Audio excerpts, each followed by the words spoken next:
Welcome to the Deep Dive. We take a whole stack of sources on a topic and, well, we pull out the most important bits so you can get up to speed fast. Today we're diving into something you've probably heard about, maybe online or in therapy discussions, inner child healing. Right. It sounds maybe a bit trendy, but it's actually a really powerful idea. Exactly. It's not just, a catchy phrase. It's a lens, really, for understanding how your earliest experiences are still shaping you right now. Yeah. So our mission today is to kind of unpack where it came from, how it affects adult life, what healing even looks like, and, well, some of the complexities and even controversies around it. And I think the big question we're really digging into here is this. Have you ever had like a huge emotional reaction to something small? Oh, yeah. Like a casual comment from someone just floors you with hurt, or, some minor feedback at work triggers this wave of shame. Totally. It Happens just- to everyone, right? Yeah. It does, and this deep dive, hopefully, will explain why that happens, and maybe more importantly, give you some ideas about what you can actually do about it. Okay, so let's get into it. This inner child. What actually is it? Fundamentally, it's a psychological concept. Think of it as a collection A collection of what? of all those memories, beliefs, emotions, the whole developmental experience from your childhood, basically before puberty, and that stuff. It sticks around. Right. So it's still part of you. Very much so. Some people think of it as like a semi-independent part of you, an ego state maybe, residing mostly in the subconscious. Okay. And it holds on to stuff. Yeah, it's seen as this repository of emotional layers. It's Yeah. where you've stored, the values and beliefs you picked up as a kid, especially in those really early years, like 0 to 8. Because kids see things differently, don't they? Yeah. Very self-centered almost. Total egocentric, yeah. So if, say, a parent criticized you, you didn't think, oh, mom's stressed. You probably thought. That's my fault. I'm bad. Exactly. And those kinds of beliefs can sink in really deep. But is it like a real thing in the brain or just a useful idea? That's the definitional tension. There's this ongoing debate, Is it just a helpful way to talk about younger parts of ourselves, a metaphor, or is it something more concrete, like a real structural component of the psyche? Does that difference matter much? Well, it affects its scientific standing. It's tricky to empirically prove a distinct subpersonality exists, Right, hard to measure. But here's the thing, whether it's literal or metaphorical, it's incredibly useful for organizing those past experiences. It gives us a handle on something that can feel really abstract and confusing. Okay, so when people talk about the inner child, is it always about wounds and problems? Not at all. That's Yeah. a really key point. The sources talk about two sides, the healthy inner child and the wounded one. So the healthy one. That's all the positive stuff. Joy, spontaneity, creativity, wonder, curiosity, playfulness. Good parts of being a kid. Exactly. The part shaped by feeling safe, seen, validated. When that's integrated well, it's a huge source of vitality and resilience in adult life, like genuine inner peace and creativity. Okay, but then there's the other side. Then there's the wounded inner child, and that's more like a container, metaphorically speaking, for the unresolved stuff. Like trauma. Neglect? Yeah, emotional pain, neglect where maybe your parents were there physically but not emotionally, unmet needs, trauma. When a child's brain can't process overwhelming stuff, those feelings don't just vanish. Or they get pushed down. Suppressed, stored away, Yeah. but they're still active, influencing you as an adult, maybe showing up as anxiety, depression, relationship problems, addictions. So the wounds stay active until you deal with them. That's the core idea, yeah. Until they're consciously acknowledged and healed. And this inner child, wounded or healthy, it operates mostly unconsciously. Pretty much. It drives a lot of our emotions, those gut reactions, the beliefs we don't even realize we have. You mentioned IFS earlier, internal family systems. Right. In IFS, these wounded parts are often called exiles. They're seen as vulnerable younger parts that other parts of your psyche have sort of hidden away. To protect you from the pain. Exactly, to protect the whole system from being overwhelmed by that pain. So how do you know if your inner child is, like, acting up, getting triggered? The biggest sign is usually an emotional reaction that feels way too big for what just happened. Out of proportion. Totally. Dr. Susan Albers has a great phrase for it. The pain doesn't match the pinch. I like that. The pain doesn't match the pinch. So think about it. A tiny comment triggers massive hurt. A small mistake leads to overwhelming shame. That huge reaction, it's a signal. A signal that something older is being touched. Precisely. The current small event has accidentally poked an old, unprocessed wound from your past. It helps explain things like trauma triggers or, amygdala hijack in a way that feels more intuitive. It makes the suffering feel more tangible, something you can actually work with. That really clicks. It gives you language for why you might feel, yeah, totally overwhelmed by something seemingly minor. Okay, so where does this whole idea come from? It feels kind of modern, but maybe it isn't. It's got deeper roots than you might think. We can actually trace the theoretical lineage back to Carl Jung. The Swiss psychiatrist, archetypes and all that. Exactly. He talked about the divine child archetype. For Jung, archetypes are these universal patterns in the collective unconscious, big fundamental human themes. Right. But what did he mean by the divine child? Was it about past hurts? Here's the surprising bit. For Jung, no. It wasn't retrospective like our modern idea. It was forward-looking. Forward-looking? How? He saw it as a symbol of future potential, of renewal, transformation, the creative integration of opposites within the psyche. It's more about becoming whole. Precisely. It symbolized the individuation process, that journey towards a cohesive self. You see it in myths, right? Moses, Jesus, Buddha, Heracles, often figures with miraculous origins destined for wholeness. Interesting. So for Jung, being cut off from that child archetype was like being cut off from your potential. Yeah, disconnected from the bridge back to your authentic self, essentially. Okay, so Jung had this idea of future potential. But the way we talk about the inner child now feels very different. What happened? Well, other thinkers started shifting the focus, like D.W. Winnicott. What was his angle? He really zeroed in on the caregiver-child relationship. He talked about the true self, the authentic self that emerges when a child feels truly seen and acknowledged, versus the false self, which develops as an adaptation when that mirroring isn't there. You create a persona to cope. And Winnicott linked that false self-development to what we'd now call the wounded inner child. Ah, okay. So the focus shifts to early relationships. Definitely. And then you had Heinz Kohut, who explicitly linked the inner child idea to the pains and strains of not being acknowledged. He explored how a lack of empathy or mirroring from caregivers creates those deep narcissistic wounds. Makes sense. Who else? Roberto Saggioli, with his psychosynthesis model, he actually made the inner child a central subpersonality that needed integrating for wholeness. Okay, so it's becoming more central. And then, boom, John Bradshaw comes along. He's the one who really popularized the wounded inner child. Right, we mentioned him earlier. Yeah.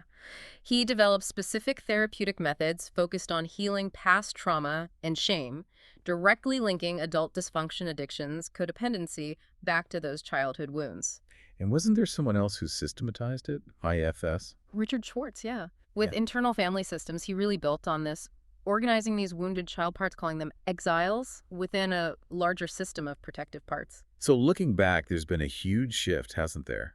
From Jung's forward-looking symbol to this retrospective container for past trauma. It's a significant conceptual inversion, as one source put it. Why did that happen? It seems to mirror a broader pivot in psychology, Yeah. Moving away from grand theories of individuation towards the more immediate impacts of developmental psychology, attachment, and especially trauma studies. So it became less about universal archetypes and more personal, biographical. Exactly. Intensely biographical. Yeah. Which made it super potent therapeutically, right? And very accessible for self-help. But that also opened it up to criticism. Yeah, like maybe focusing too much on personal victimhood, perhaps. The concept got repurposed, really, to heal very specific historical wounds. Okay, so let's talk more about how that wounding happens. What causes a wounded inner child? It really stems from those adverse childhood experiences, or ACEs, that compromise a child's basic sense of safety, value, or connection. And that's a spectrum, right? Not just major abuse. Absolutely. It covers everything from what we call big T traumas, abuse, violence, severe neglect, down to little t traumas. The little t. Like what? Emotional neglect is a big one, where caregivers might be physically there, but they're just emotionally absent, unresponsive, unable to offer consistent comfort or validation. Or maybe dysfunctional family systems. Chaos, instability. Yes, or codependency, or even parentification, where the child has to become the caretaker for the parent or the family. That's a huge burden. And it's not just about the immediate family, is it? No, that's a crucial point. Wounding can also come from bigger systemic forces. Think about racial trauma, the stress and dislocation of immigration, or intergenerational trauma. Where families pass down unhealed wounds without even realizing it. Exactly. These patterns get transmitted across generations. Right. And because the causes are so broad, Almost everyone can relate on some level. pretty much, which explains its appeal, but also feeds into that criticism we mentioned. Does it sometimes over-pathologize normal life challenges? It's a tricky balance. So are there common types of wounds people talk about? Yeah, one popular framework lists 5 core wounds. First, there's abandonment. Fear of being left. Deep fear of loneliness, yeah. Often leads to codependency, clinging in relationships, or even self-sabotaging them to avoid the pain of being left first. Okay, what's next? Rejection. Feeling fundamentally unwanted or not good enough. This breeds a deep sense of unworthiness and a constant need for external validation. I can see that. The third one. Humiliation. This often comes from being criticized or shamed for natural childhood impulses or feelings. It leads to chronic shame, guilt, and often people-pleasing, trying desperately not to displease anyone. That sounds painful. And number 4. Betrayal. This stems from broken promises, violated trust, maybe inconsistent rules. It can lead to adults being controlling, possessive, or deeply suspicious in relationships. Hard to trust. Right. And the last one. Injustice. Often rooted in families with really rigid, cold, or authoritarian caregivers, the child feels powerless. As adults, they might become perfectionistic, highly critical, judgmental, or struggle immensely when others have different views. Wow, those are quite specific. And these wounds, they don't just stay in the past, right? They show up now. Absolutely. They manifest in adulthood in all sorts of ways. And understanding this can shed light on symptoms related to things like complex PTSD or certain personality patterns where relationships and self-worth are really difficult. Like how? Emotionally. Yeah, emotionally, you might see chronic low self-esteem, a really harsh inner critic, pervasive toxic shame or guilt, anxiety, depression, or major difficulty with emotional regulation, either feeling totally numb or completely overwhelmed by feelings. And in relationships. Big time. Fear of abandonment, obviously, difficulty with trust and intimacy, codependency, people-pleasing, really weak boundaries, or repeating the same unhealthy relationship dynamics over and over. It's like you're drawn back to what feels familiar, even if it's painful. Exactly. And behaviorally, it can look like self-sabotage, crippling perfectionism, procrastination, or relying on unhealthy coping mechanisms, addictions, compulsions to numb that underlying pain. So let's circle back to triggers. How does a simple thing now connect to all that old pain? Well, the trigger could be a person, a place, a tone of voice, even an internal feeling. It basically activates that old, unprocessed emotional pain. The key is, your subconscious often doesn't really distinguish between a past threat and a present one. So your body reacts as if the old danger is happening right now. Pretty much. Your partner seems a bit distracted, maybe, and boom, it taps right into that childhood feeling of being ignored by an emotionally absent parent, and your whole system goes into alarm mode. Even if your partner's just tired or stressed about work. Right. The reaction is disproportionate to the current reality. That's the hallmark, that surge of panic over a late text. Overwhelming shame from a tiny mistake. Intense anger from a perceived slight. Recognizing that mismatch is the first step then. It's crucial. It lets you pause just for a second and ask, hang on, is this feeling really about right now, or does this belong to a younger part of me? Creating some space. Exactly. Space between the trigger and the reaction. That space makes it possible to connect the dots to the past and maybe, just maybe, choose a different response this time. That pause sounds like where the healing could start. So if you recognize this stuff in yourself, what does healing actually involve? What's the goal? The overall philosophy is usually seen as a process, maybe in stages: acknowledgement, validation, and integration. Okay, break that down. Acknowledgement. It starts with consciously recognizing that this inner child part exists and actually listening to its feelings instead of just pushing them away like maybe you had to do in the past. It's about taking. One source called it radical responsibility for your own inner world. Okay, not blaming, but owning your feelings. Then validation. Yeah, and this is huge. It means revisiting those past experiences, but now looking at them through your compassionate adult eyes. Seeing it differently. Understanding that maybe those coping mechanisms that cause problems now, like shutting down or people-pleasing, were actually brilliant survival strategies back then. They were the best a child with limited power and understanding could come up with. That shifts things from shame to empathy, doesn't it? Totally. Deep empathy for your younger self. And then the goal integration is about providing that inner child consistently with the love, safety, validation, and protection it might have missed out on. You're giving it what it needed. Internally, yes. And as you do that, the emotional charge, the pain associated with those old wounds starts to neutralize. Those parts don't feel so scary or overwhelming anymore, and they can become integrated into your whole adult self, not banished, but welcomed. And the main way to do that is this reparenting idea. That's the core mechanism, yeah. Your adult self consciously provides what was needed, but maybe wasn't received adequately in childhood. And it rests on about 4 key pillars. Okay, what are they? First is discipline, but not harsh punishment. Think structure, consistency, healthy boundaries. Like adult discipline, making yourself go to bed. Exactly. It's the loving parent inside saying no to doom scrolling because you need sleep, or setting limits with people who drain you. It's about creating internal safety and structure. Okay, pillar 1, discipline. What's 2? Joy. This is about intentionally bringing back playfulness, creativity, spontaneity. For a lot of people with wounded inner children, play might have felt unsafe or been discouraged. So reclaiming fun. Hobbies just for fun. Yes, not for productivity, just pure enjoyment. Third pillar, emotional regulation. Learning to handle feelings. Learning to identify them, feel them, understand them, and manage them without getting totally swamped or shutting down. Creating that safe internal space for difficult feelings. Makes sense. And the last one. Foundational. Self-care. Really prioritizing your basic physical, mental, emotional needs. Good food, rest, moving your body, speaking kindly to yourself. But hang on, if someone had really deficient parenting, how can they suddenly be this amazing internal parent?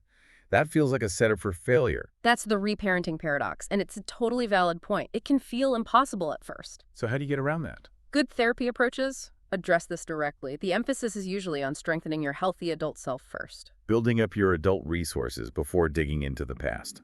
Exactly. Developing coping skills, self-awareness, emotional regulation now, so that you actually have the capacity, the internal resources to safely hold your inner child's pain without getting overwhelmed yourself. You build the container before you pour in the difficult stuff. That makes a lot more sense. So what are some of the actual techniques people use in this work? Well, what's fascinating is that these aren't just about insight or emotional release. Many sources suggest they can actually help rewire the brain. Rewire. Through what they call targeted self-directed neuroplasticity. Basically, your brain's emotional centers, the limbic system, can respond to vivid imagination almost like it's real. So imagining something differently can change the brain pathways. That's the idea. When you visualize, say, going back to a painful memory, but this time your adult self is there protecting your younger self, you can create new, safer neural associations around that old memory. You're literally building new pathways. Wow. Okay, so what are some examples? Journaling is a big one. Writing letters to your inner child, offering that validation or apology they never got. Or writing as the child. Yeah, often using your non-dominant hand is suggested. The idea is it bypasses the analytical left brain and taps into more raw right brain emotion. Interesting. What else? Visualization and guided meditation, imagining meeting your inner child in a safe, beautiful place, having dialogues, or even re-scripting painful memories, imagining a different, safer outcome with your adult self intervening. Okay. I've also heard of mirror work. Yes. Looking yourself in the eye in a mirror and saying positive affirmations aloud. It's a way to directly confront and challenge those negative core beliefs you absorbed. Feels intense. It can be. Then there's dialogue and role-playing. You can do this internally or often in therapy using things like the empty chair technique. Talking to different parts of yourself? And creative expression, drawing, painting, music, dance ways to process feelings that are maybe too difficult or complex for words. And finally, grief work. Crucial. Acknowledging and actually mourning the losses of childhood, the loss of safety, innocence, connection, the childhood you deserved but didn't get. Allowing yourself to feel that sadness. It sounds like a deep process. Now, you mentioned John Bradshaw earlier as the one who really popularized this. Can we talk a bit more about his impact? Yeah, Bradshaw was huge. He was this educator, theologian, self-help figure. And in the late 80s, early 90s, he just blew this concept up into the mainstream. How do you do that? Mostly through his PBS specials, which were incredibly popular, and his 1990 book, Homecoming, Reclaiming and Championing Your Inner Child. He managed to translate some pretty complex psychological ideas into something millions could understand and relate to. And his main message was? His core thesis was powerful. The neglected, wounded inner child of the past is the major source of human misery. Simple, direct. He explicitly linked things like addiction, codependency, depression back to unmet childhood needs and what he called toxic shame from dysfunctional families. So he gave people a reason for their struggles. Exactly, a language, a framework. It was incredibly validating for so many people. Yeah. His work became really influential in addiction recovery circles, too, often seen as like a second stage recovery, dealing with the family of origin stuff after getting sober. Did he have specific methods he taught? Oh, yeah, he developed a very structured step-by-step program.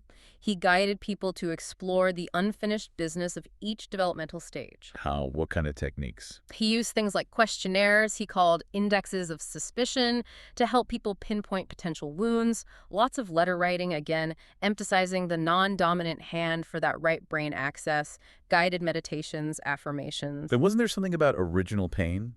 Yes, his workshops became famous or perhaps infamous for original pain work. He facilitated these really intense emotional releases. People would be grieving, raging, sobbing, trying to release those pent-up childhood emotions. Wow, that sounds really intense, potentially risky. Well, that leads right into his legacy, which is kind of dual-sided. Yes. On the positive side, his work was undeniably transformative for countless people. He democratized trauma healing in a way, took it out of just the therapist's office. He validated people's pain and bridged that gap between theory and real life. But the negative side. The simplification needed for a mass audience meant some nuance got lost. And those super intense cathartic workshops, they raised ethical flags about safety. Modern trauma-informed approaches are much more cautious about huge emotional floods because the risk of re-traumatizing someone is very real. So he kind of highlighted the tension between making healing accessible and keeping it safe and clinically sound. Perfectly put, he crystallized that tension. Okay, so moving beyond Bradshaw, how does this inner child concept fit with other major psychological ideas today, like attachment theory? That's a crucial connection. Attachment theory, pioneered by Bowlby and Ainsworth, provides incredibly strong scientific scaffolding for the inner child idea. It gives us an evidence-based framework for how that inner child gets wounded or nurtured. Through those early bonds with caregivers. Exactly. Those first relationships create our internal working models, our unconscious blueprints for how we see ourselves, others, and relationships in general. And kids adapt to those early relationships. Often by suppressing parts of themselves that might lead to disapproval or rejection from the caregiver. And that suppression, that's basically the origin story of the wounded inner child. So the different attachment styles link directly to the state of the inner child. It's a very clear correlation. Secure attachment from consistent responsive care. That nurtures a healthy inner child capable of regulation, trust, intimacy. And secure styles. Anxious preoccupied, often from inconsistent care, leads to an inner child wounded by unpredictability, always fearing abandonment, seeking validation.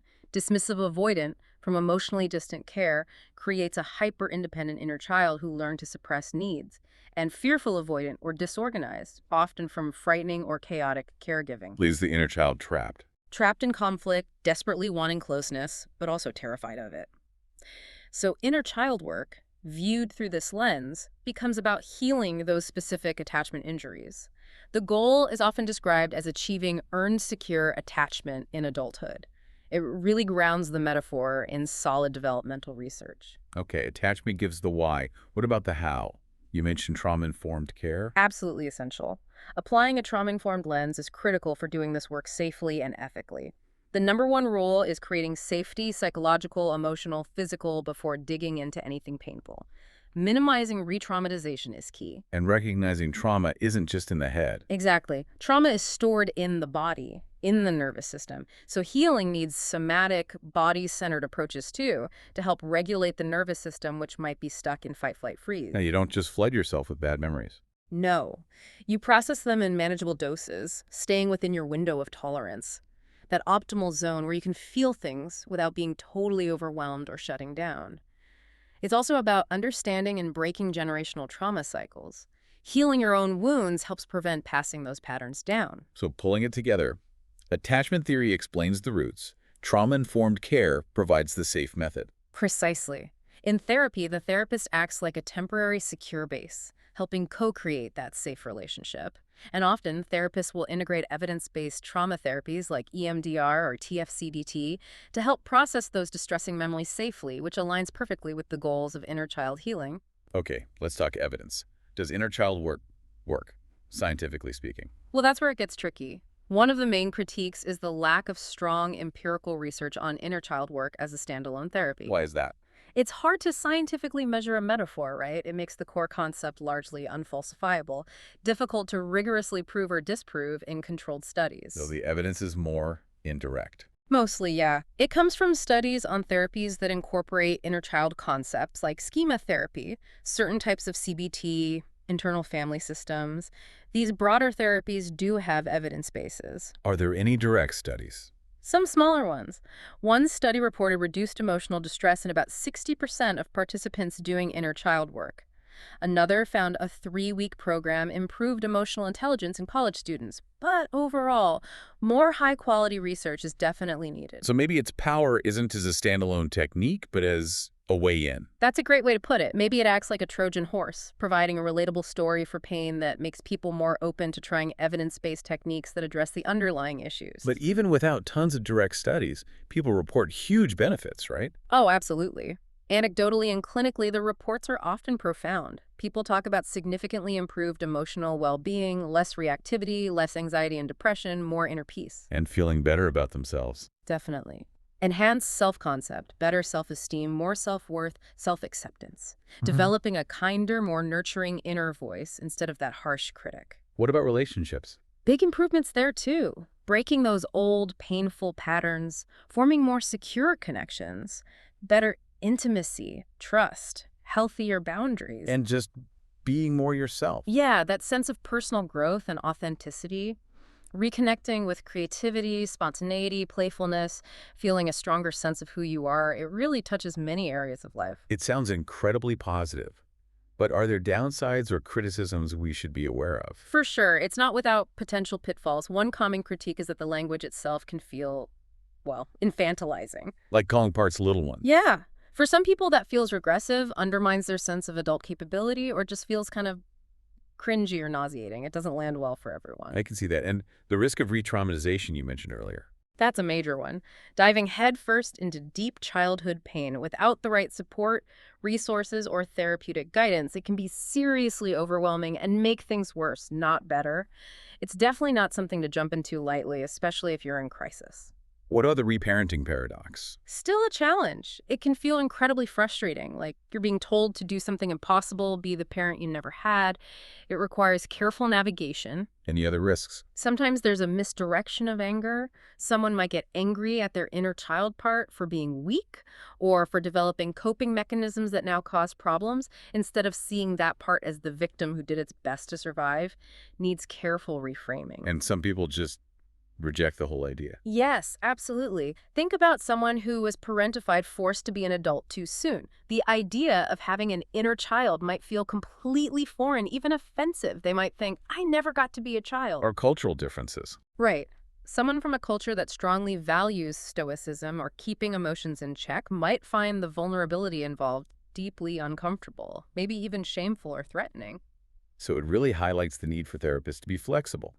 Assess readiness, maybe use different language. Exactly. Maybe framing it as connecting with younger parts or healing past experiences works better for some than the specific inner child metaphor. Skillful adaptation is key. Okay, so it's powerful but needs care.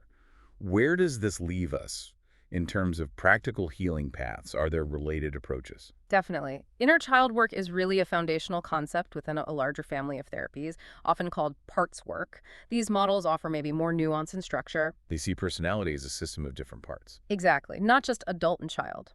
Internal family systems, IFS, which we've mentioned, is a big one. It maps out exiles, the wounded kids, managers, the proactive protectors, like the inner critic or perfectionist, and firefighters, the reactive protectors, like addictions or zoning out. And the goal in IFS Is to access your core self, that inherent source of calm, compassion, confidence, curiosity, and have that self lead the healing process, unburdening the parts.